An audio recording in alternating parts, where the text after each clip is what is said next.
Is the lowest level you can beat Pokemon Red and Blue using a Gloom. Go ahead and pause if you want to see the move pool, but moral of the story, it is not very large and the type coverage is not good. I tried a few different strategies to start, but it seems like you pretty much have to use Takedown or Double Edge if you want to beat this Dugong because Lorelei has the good AI. She is going to be locked into Rest or Aurora Beam. However, it's in your best interest to put the Dugong asleep because Rest is always going to be 2 turns and then a wake up. Or putting Dugong to sleep, it can last a lot longer. Cloister is not an issue ever. And then Slowbro is also locked into Amnesia because of that good AI. So you can kind of do what you want.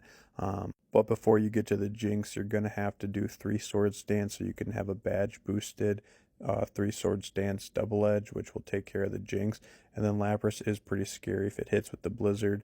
But as you can see, we can tank it because of the badge boost. And there you go. So the question I ask you, what is the lowest level you can beat Pokemon Red and Blue using a Gloom? We are on to Bruno. So Bruno is pretty easy. The Onyx locks himself into Rage, so we just get a very safe sword stance so we can badge boost. And badge boosting is super important with this Gloom run, and it is part of the reason why the level that I'm at works so well. Is because it just so happens that I don't level up until the last Pokemon of each Elite Four member. And the reason that that's so important is whenever you level up, you lose all of your badge boosts.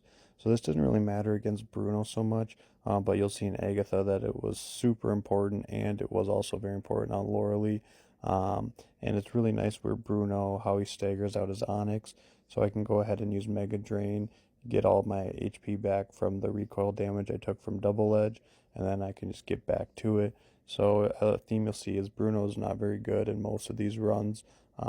Sometimes we appreciate that. It's a little break, but, poor Bruno. So the question I ask you, what is the lowest level you can beat Pokemon Red and Blue using a Gloom? We are on to Agatha. First thing you'll notice is that Double Edge is gone. We had to remove that move and learn Mimic. So when we do Mimic, we pretty much have the choice between Nightshade or Dream Eater.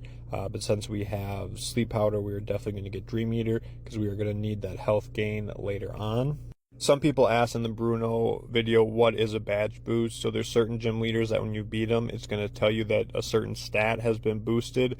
And then every time you get your stats modified, so whether you use Sword Stance or you get a Tail Whip on you, whatever gym you have, those stats will increase by 12.5% again.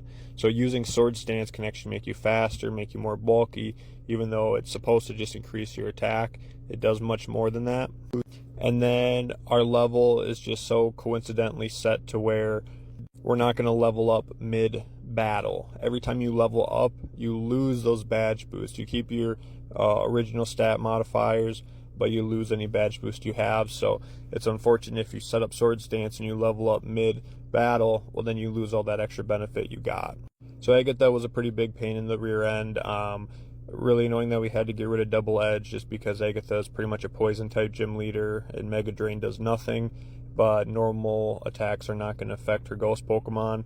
A good thing that we had Sleep Powder though, because we can get that health gain back. As you can see, that was super important and we would not have won without that. So Gloom's doing pretty good. Agatha helped us out quite a bit by switching out at certain key points here. And then we got some nice sleep luck too. Sleep, I believe, is like 55% accurate, so the fact that we're hitting that is awesome. And Dream Eater, Psychic, her Pokemon are poison. So the question I ask you is, what is the lowest level you can beat Pokemon Red and Blue using a Gloom? We are on to Lance. The Gyarados is the biggest threat on the team by far. Its Hyper Beam does a lot, so we put it to sleep and we go ahead and go for Sword Stance, and then we mimic Hyper Beam. We need something strong. If you don't have something good for Dragonite, he'll just stall you out. So I go for another Sword Stance just because I thought Hyper Beam would do about half, but it was just under half, so I went for one more just to be safe. Dragonair is free. Because we are poison type, it is going to be locked into agility because of that good AI. So we just use Dragonair to recover our HP and get ready for Aerodactyl. Aerodactyl is the last thing that Lance has that can do damage to us. Aerodactyl is extremely fast and its Hyper Beam does a whole lot to us. So putting it to sleep is what we're going to have to do. We get pretty lucky with our sleep powders on that we hit them. both times. It was a little unfortunate he woke up, but we're going to be okay. Once we put him out, we Mega Drain just to heal up again before the Dragonite. Dragonite comes out, and I'm not quite sure why I put him to sleep, but I did because Hyper Beam is just going to knock him out. So there you go. The question I ask you is, what is the lowest level you can beat Pokemon Red and Blue using a Gloom? We are on to Gary. So Gary was a doozy. Not happy about the level I had to get to beat Gary with. However, I tried at every level in between where we were and where we are now. One thing I tried that you don't see on here is Takedown. It didn't do enough damage to the Executor or to the Charizard at the end, which, spoiler alert, he has Charizard. And the recoil just kept getting it to the point where I couldn't win the game. So what I found was mimicking Sky Attack was going to be our best bet here. So Sky Attack, though it does take a turn to charge, which is really unfortunate, it just is a powerhouse and it doesn't do any recoil damage to me. So getting past the Alakazam was the main struggle in most of this. I would get past the Rhydon sometimes, but every time I did, with all the other strategies, I was just getting knocked out because, yeah, you get full health here, but Executor is a pain, and Sky Attack takes care of it really well.